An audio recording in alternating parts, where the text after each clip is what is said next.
one morning, Prabhupada was having his oil massage. Harisori Prabhu was giving him a massage on the roof of Prabhupada's quarters in Mayapur.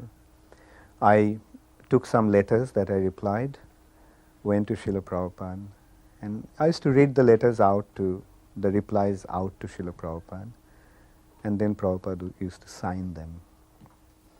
Prabhupada signed the letters, and then he continued to take his massage. And although Prabhupada signed the letters and I should have left, but I just sat there and watching Srila Prabhupada having his massage. And then Prabhupada just started to speak on his own. I mean, addressing me. He told, many lifetimes you tried to enjoy, but you can see that you are still not satisfied. So just offer this life to Krishna and don't get involved with any woman. And then he explained the futility of man-woman relationship. He explained how sex desire is actually the chain that binds us in the material nature. And that's why the material nature is called Moithunagara, or a prison house of sex desire. And in this note, Srila Prabhupada spoke for about, I don't know for how long time, like half an hour, 45 minutes. And when I left, I felt that Prabhupada actually wanted me to become a sannyasi. I mean, that's just a feeling. Then a year later, in '68, when I was in Boston, because Prabhupada said whatever painting he gave me to do, he wanted it for whatever temple there was. First there was only New York, then San Francisco, then Montreal, then Boston, and then Seattle, and Los Angeles. So each time the painting had to be in greater numbers. So I was doing my second Narada Muni painting, and I wanted this for San Francisco, because Prabhupada was in Los Angeles and soon would be coming there, so I thought it would be nice to welcome him. But I wanted this painting to be better than my first. I thought the first was crude and amateurish. So I had remembered that when I was Karmi, before I joined Prabhupada, I lived in New York, and I saw that in the Metropolitan Museum of Art, there was one exhibition of the Mona Lisa. And people would come from all over the world and line the streets. The streets were lined for 3 blocks. And finally you get a 1-minute viewing, and then you have to move on. So I thought, I'll make Krishna pictures on the same level as Leonardo da Vinci's pictures or Michelangelo's pictures. And in this way, Krishna conscious pictures will be famous all over the world. So I went to the library and got some references of some Michelangelo pictures of Jesus Christ and things, and some more realistic scenery, forests, than the original print that he'd given me in New York. But of course I couldn't find any Indian background, so I found a American redwood forest. And so I went back to the temple and began work, and after about a week or two the painting was finished with a muscle-bound, gaunt-cheeked Narada Muni wearing a Christ-like dhoti and in a redwood forest. And I mailed the painting. I used to go to the lumber yard and get the crates and nail the crates and cut the frames and everything. So I mailed it to, sent it on one of those Greyhound trips.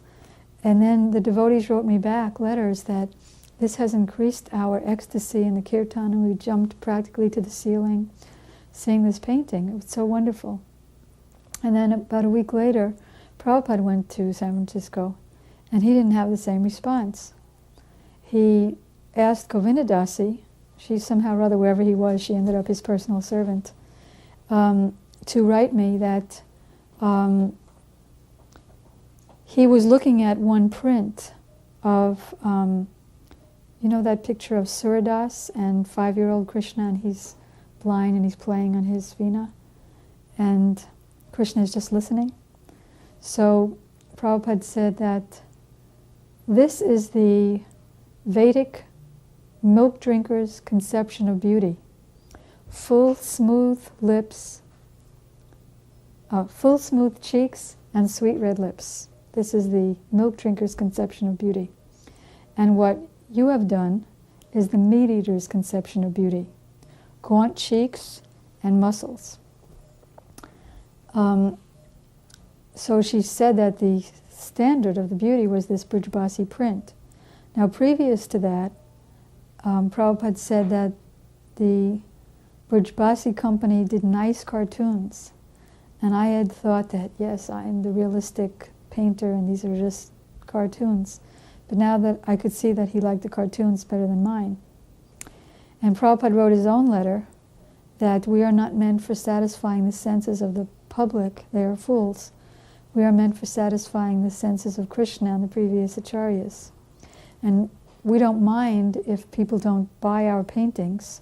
We'll just distribute them freely to the centers. And then he said, we're not interested in following the so-called great artists.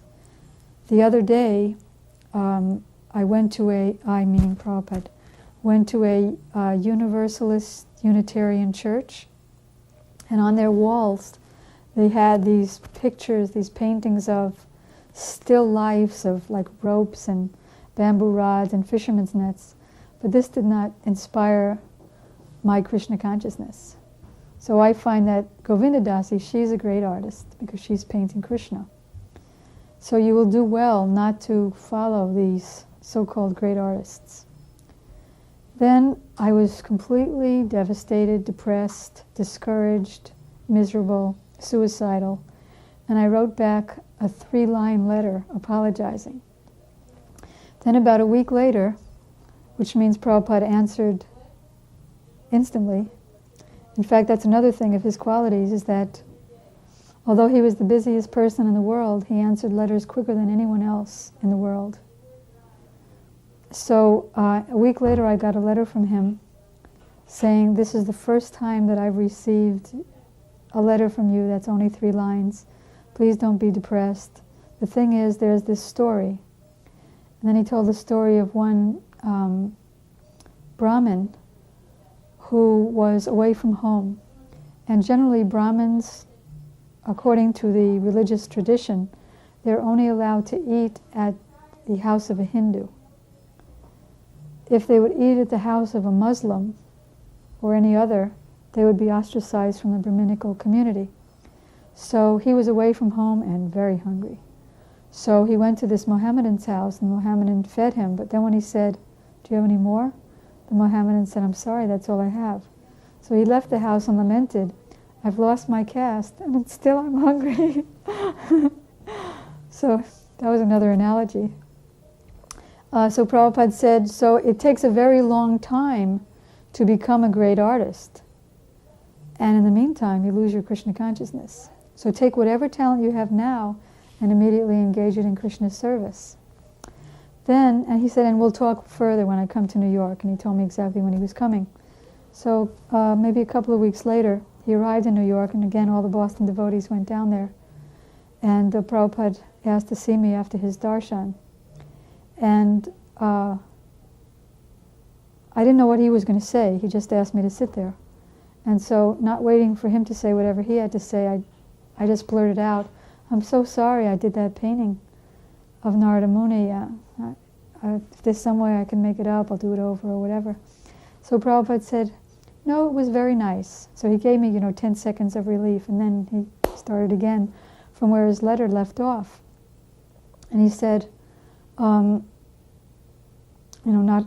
to copy from the great, so-called great artists.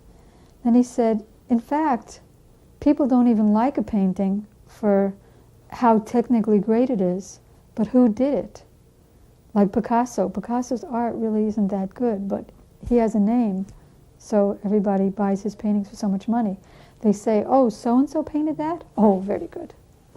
So I said, I was feeling a little better by now in his association. And so I said, oh, well, we say that too. We say, oh, Swamiji said that? Oh, very good. So Prabhupada was so humble, he said, Of course, that is love. That is a different thing. Just like a mother has a blind child, and out of love, she calls the child Padmalochan, or lotus-eyed.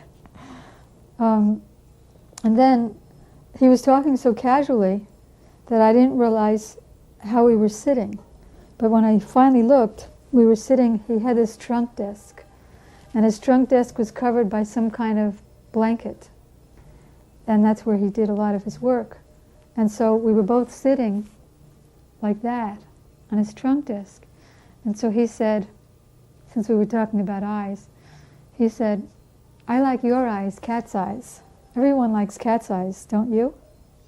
So I was completely flustered, and I said, I like your eyes, lotus-eyed.